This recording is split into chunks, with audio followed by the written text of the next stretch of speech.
Alors, ils ont testé sur l'Argus, le Volkswagen ID4 sur leur trajet habituel. Donc, je vous passe toutes les intros et allons directement dans le vif du sujet. Donc 77 kWh, 520 km d'autonomie pour ce véhicule, 4,58 m de long, 543 litres, 204 chevaux donc pour cette version. La dotation de série est généreuse avec ses jantes de 19 pouces, ses sièges volants chauffants dès le premier niveau, ses feux Matrix LED et son toit panoramique. Dès le deuxième, sa conduite semi-autonome et affichage TT haute. Arrêté augmenté dès la troisième. Mais à ce prix, l'ID4 devra effectivement montrer une sacrée polyvalence, donc 44 660 €. Bonus déduit. Alors 17 degrés pour ce trajet, d'ailleurs j'ai ajouté toutes les températures des trajets qu'ils ont fait. C'était pas le cas avant dans le tableau, donc comme ça on va pouvoir bien comparer. Avec sa position de conduite semi-haute, ses sièges soutenant bien les cuisses, sa planche de bord épurée dégageant une belle visibilité, l'ID4 génère une première bonne impression. Les 130 km/h réels, soit 132 au compteur, sont atteints rapidement. Après le départ du péage est facilement conservé en termes de longue rampe d'autoroute. À cette allure, les bruits d'air de roulement apparaissent bien calfeutrés. Et sur le ruban lisse de cette autoroute parfaitement revêtue, la suspension assure un confort très correct.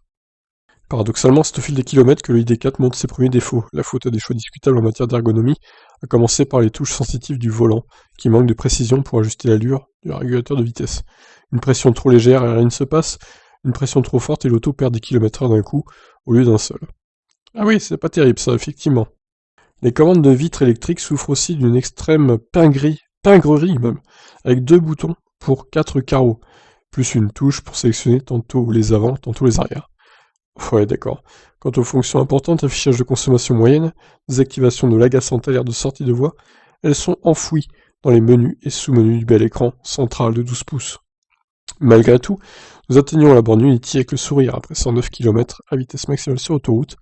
La batterie a fondu de 35% seulement, et nous aurait permis de dépasser les 300 km,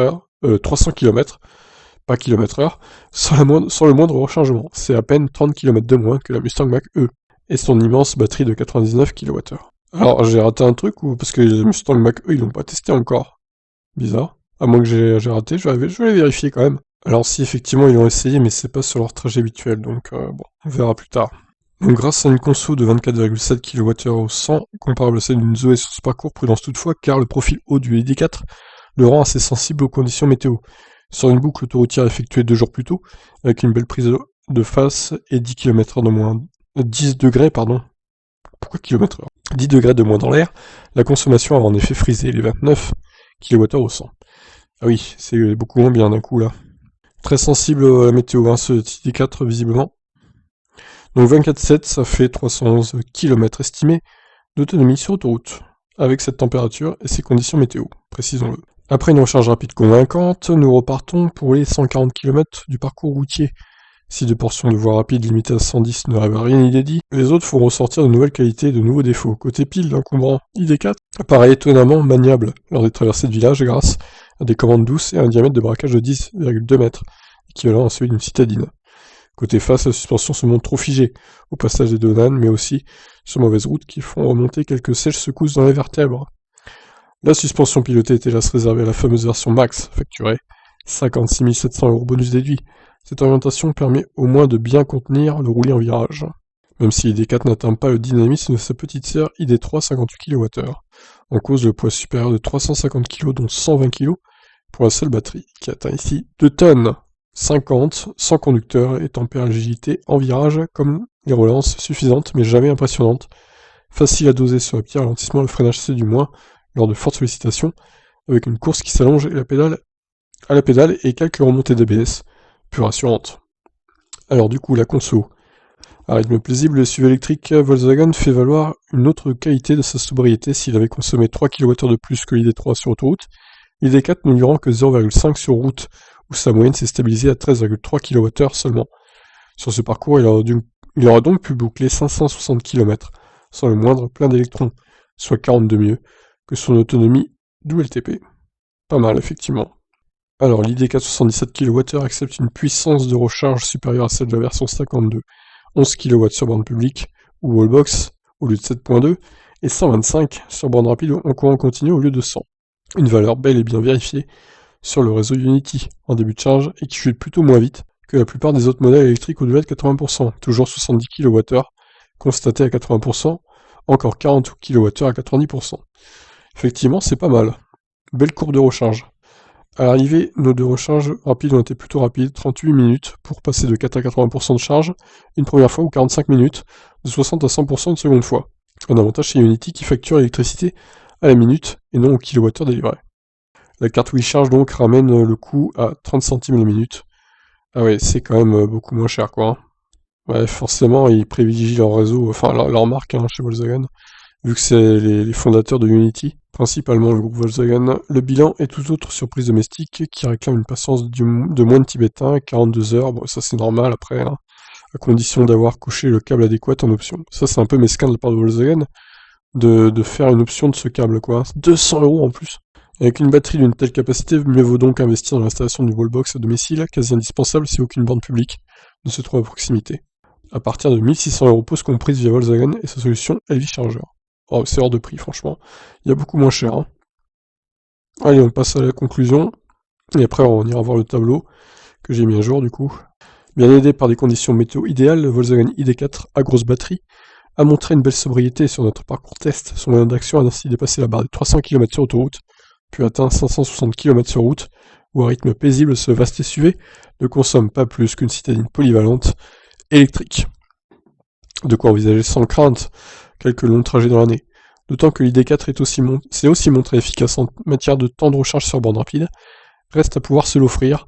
Bonus de 3000 € déduit, ses tarifs aussi entre 44 660 et 56 680 €, quand la version de base, batterie 52 kWh et autonomie annoncée à 345 km, démarre à 32 370 € grâce au bonus de 7000 € vu qu'il est éligible. Alors ils ont aimé la conso sur route raisonnable, correcte sur autoroute, les temps de charge fidèles aux annonces sur bande rapide, l'habitacle lumineux et accueillant. Ils ont regretté la présentation cheap et l'ergonomie discutable, le confort un peu sec sans suspension pilotée, le tarif élevé avec la grosse batterie de 77 kWh. Alors ouais, effectivement, c'est un peu dommage qu'ils puissent pas bénéficier du bonus de 7000 € du coup. Il suffirait de faire une petite remise de 3 à 4000 € de la part de Volkswagen pour qu'ils bénéficient du bonus maximal, donc bon, c'est un peu dommage. Et du coup, ça le mettrait à moins de 40 000 bonus déduit, et là, il serait canon hein, le tarif. Autour de 37-38 000 du coup, ça serait incroyable. Bon bref, longueur 4,58 m, largeur 1,85 m, hauteur 1,63 m. Donc le coffre on l'a vu, le reste on l'a vu tout à l'heure. 0 à 100 en 8 secondes 5, vitesse maximale 160 km/h. Garantie 2 ans kilométrage illimité, 8 ans pour la batterie ou 160 000 km. Si la capacité est supérieure à inférieure à 70% du coup. Donc là vous avez tous les tarifs de l'ID3, enfin de l'ID4 du coup. Ouais c'est con hein, ça se joue à 2700 € hein, le bonus maximal. Hein. Ouais, je pense que certaines concessions pourraient faire une petite remise quand même. Pas toutes évidemment, mais faut vraiment bien trouver la concession quoi. Je pense que c'est faisable. Allez on passe au tableau. Donc comme je vous ai dit j'ai ajouté toutes les températures dans la colonne degrés de tous les essais, donc la LIF 2 I+, c'est celle qui a eu le plus de chaleur, 29 degrés. Le Kona 39 a eu 20 degrés aussi, c'est pas mal. La IUP 23 degrés, très bonne condition, tout comme la Porsche Taycan propulsion. Et donc l'ID4 17 degrés pour cet essai. Bon globalement les pires ça reste le Mazda MX-30. La Honda Buzz c'était pas terrible aussi avec 13 degrés seulement. La Zoé c'est le pire. La Zoé hivernale, 4 degrés seulement, les consos étaient énormes. Le deuxième test en mars 2020, du coup, il y a eu 15 degrés. La DS3 Crossback également 9 degrés, c'était pas terrible. Bon, bah voilà. Donc, Volkswagen ID4. On va dire que niveau autoroute, c'est dans la moyenne. Et niveau route, c'est dans la moyenne basse, hein, pour le coup. Très bonne conso sur la route. Équivalente quasiment à la ID3 qui se trouve ici, vous le voyez. Dans cette ligne-là. 21.3. Sur l'autoroute pour la ID3, il faisait 22 degrés. Il faisait un peu meilleur hein, pour la ID3 aussi, ça joue je pense sur la conso. Donc à température égale, je pense que il doit consommer plus ou moins pareil en fait. Donc c'est plutôt une belle efficience hein, pour ce Volkswagen ID4. Voilà pour cet essai de l'Argus, je vous laisse réagir. Ciao ciao.